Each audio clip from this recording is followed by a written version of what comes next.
Une étape longue de 154 km. Depuis le grand départ donné dimanche dans la banlieue parisienne, les Françaises pédalent un peu dans la semoule, soyons honnêtes. Logique, le cyclisme féminin est le parent pauvre du vélo tricolore. Du coup, sur les routes de France, les étrangères dictent leurs lois. Yves Lequinf, Éric Taxil. C'est le plus facile, entre guillemets, et après, plus avancé. La femme est l'avenir de l'homme, mais pas sur un vélo, à en juger par les difficultés économiques rencontrées par le cyclisme féminin français. Bref, on est loin, très loin du Tour de France masculin. Et pour assouvir sa passion, Nathalie Geland, la jeune bretonne de l'équipe Vienne Futuroscope, est obligée de travailler pour joindre les deux bouts. Toutes les équipes, sauf les équipes françaises, les filles sont détachées à temps plein pour faire leur sport. Nous, on doit plutôt s'organiser entre vie et le travail et le vélo. Et au niveau de la récupération, puis même au niveau de l'entraînement, c'est difficile d'arriver à leur niveau, rien que de ce point de vue-là. Pour des raisons économiques et culturelles en France, le vélo ne nourrit pas la femme en dehors de l'icône Jeannie Longo.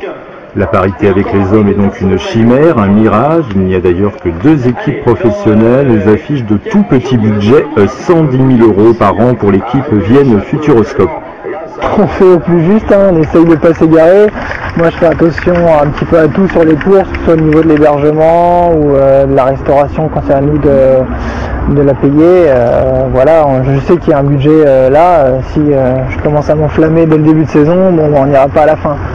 Vous le savez, c'est le moment de la... Vu le contexte, les étrangères font la loi avant le départ de la 4e étape. L'Allemande Tottenberg est première devant l'Australienne Tiffany Cromwell.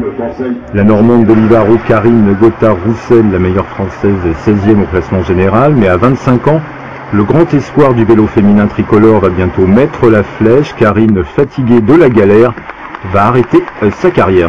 C'est sûr qu'on n'est pas du tout au même niveau, hein. C'est là la différence. Elles touchent un salaire, donc c'est vraiment leur métier, donc elles ont vraiment le temps de rouler, de récupérer entre les courses, et que nous entre les courses c'est directement au boulot, donc on ne peut pas récupérer comme elles.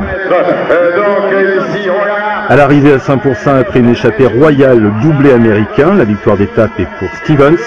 Kimberly Anderson, 2e, prend le maillot de leader. Et demain, la 5e étape, on emmènera le peloton de Saint-Pourçain à Châtel-Guyon dans le Puy-de-Dôme. Saint-Pourçain, terme de cette épreuve. Elle pédale, il rame, 4e et avant-dernier volet de notre série consacrée aux loisirs nautiques. Ce soir, sur le lac de Lanneau, dans le Cantal, c'est une activité originale inspirée d'un sport chinois que nous présentent Richard Beaune et Claude Fallas. Le Dragon Boat, l'association Dame Nature, possède 2 bateaux aux allures de pirogue. Mais pour les groupes et les familles qui montent à bord, c'est très vite la galère. Regardez. Bienvenue à Auvergne.